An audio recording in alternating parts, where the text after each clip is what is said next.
Not long ago, Albert Schweitzer, the great doctor and Nobel Prize winner, was being interviewed in London, and a reporter asked him, "Doctor, what's wrong with men today?"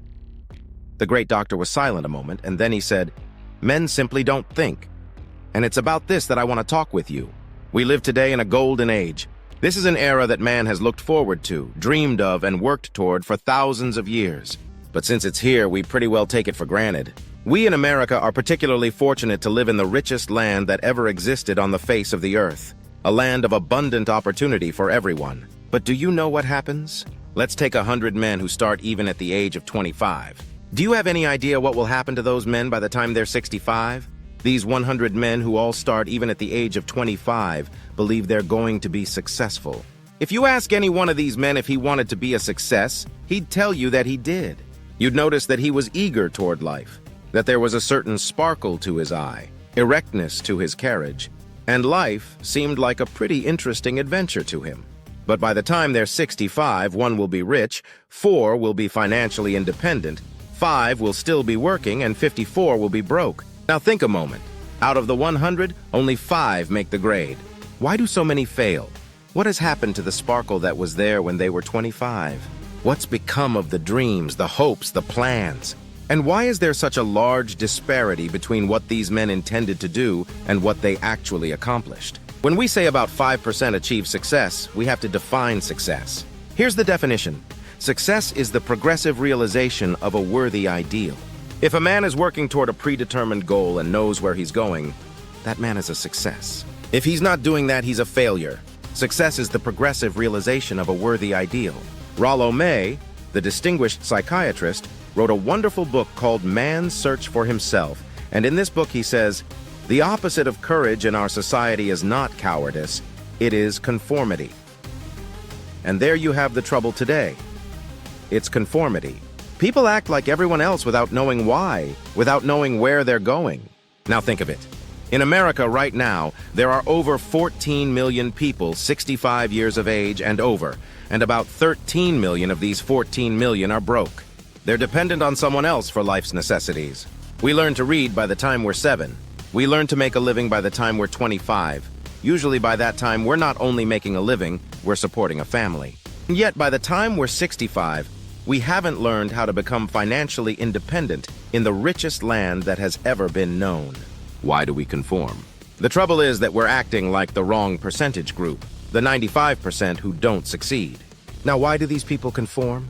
Well, I don't know, really. These people believe that their lives are shaped by circumstances, by things that happen to them, by exterior forces. They're outer-directed people.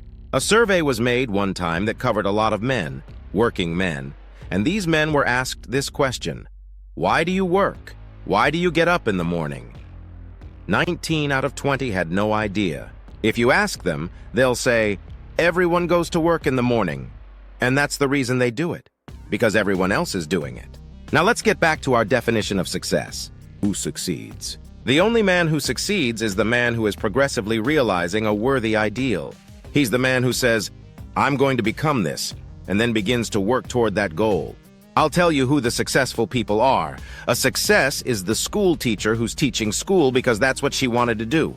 The success is the woman who's a wife and mother because she wanted to become a wife and mother and is doing a good job of it. The success is the man who runs the corner gas station because that's what he wanted to do. The success is the successful salesman who wants to become a top-notch salesman and grow and build with his organization. A success is anyone who is doing deliberately a predetermined job because that's what he decided to do. But only 1 out of 20 does that. That's why today there isn't really any competition unless we make it for ourselves. Instead of competing, all we have to do is create. The key to success. Now for 20 years, I looked for the key that would determine what would happen to a human being. Was there a key? I wanted to know which would make the future a promise we could foretell to a large extent. Was there a key that would guarantee a person's becoming successful if he only knew about it and knew how to use it? Well, there is such a key, and I found it. Have you ever wondered why so many men work so hard and honestly without ever achieving anything in particular, while others don't seem to work hard and yet get everything? They have the magic touch. You've heard people say, everything he touches turns to gold. Have you ever noticed that a man who becomes successful tends to continue to become successful? And have you noticed how a man who is a failure tends to continue to fail? It's because of goals. Some of us have them, some don't. People with goals succeed because they know where they're going. Now think of a ship leaving a harbor with a complete voyage mapped out and planned. The captain and crew know exactly where it's going and how long it will take. It has a definite goal. 9,999 times out of 10,000, it will get to where it started out to go. Now let's take another ship just like the first, but with no crew, no captain, no goal, and no destination. We just start the engines and let it go. I think you'll agree that if it gets out of the harbor at all, it will either sink or wind up on a deserted beach. It can't go anywhere because it has no guidance. It's the same with a human being. Take the salesman, for example. There's no other profession with a brighter future than a good salesman's. Selling is the world's highest paid profession if you're good at it and know where you're going. Every company needs top-notch salesmen, and the sky's the limit for them. But how many can you find? Someone once said, "The human race is fixed not to prevent the strong from winning, but to prevent the weak from losing." The American economy today can be likened to a convoy in wartime, slowed down to protect its weakest link. The strangest secret.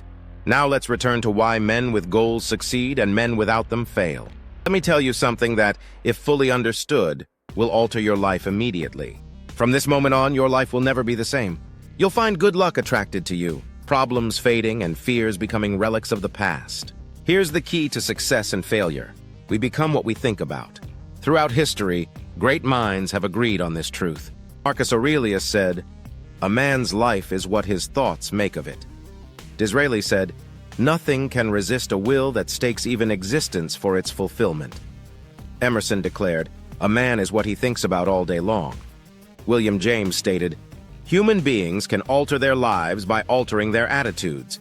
He also said, "If you care enough for a result, you will almost certainly attain it." In the Bible, all things are possible to him that believeth. Norman Vincent Peale said, "Think positively and you'll achieve positive results." Shakespeare wrote, "Our doubts are traitors." And Shaw insisted, "People create their own circumstances."